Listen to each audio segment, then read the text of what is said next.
اعوذ باللہ من الشیطان الرجیم بسم اللہ الرحمن الرحیم اللہم صلی علی محمد وعلی آلہ وصحابہ وبارک وسلم۔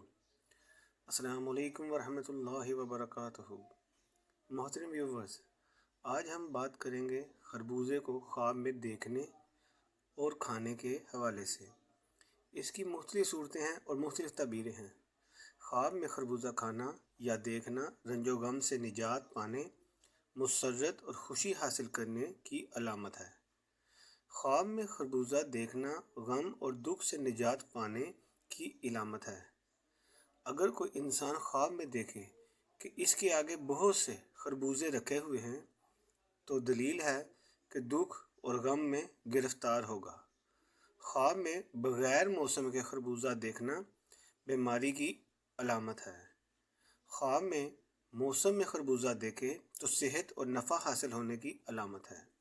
حضرت امام جعفر صادق رضی اللہ تعالی عنہ فرماتے ہیں کہ خواب میں خربوزہ دیکھنا 5 وجہ پر ہے۔ نمبر 1 بیماری، نمبر 2 عورت، نمبر 3 غلام، نمبر 4 نفع، نمبر 5 خوشی و عیش۔ لیکن اگر موسم میں دیکھے تو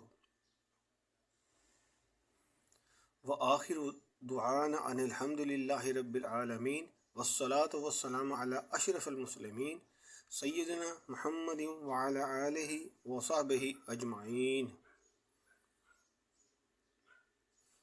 محترم ویورز، پلیز میرے چینل کو لائک اور سبسکرائب لازمی کر لیں تاکہ آپ تک ایسی اسلامک اور انفارمیٹیو ویڈیوز پہنچتی رہیں۔ اللہ تعالیٰ آپ کا حامی اور ناصر رہے، آمین۔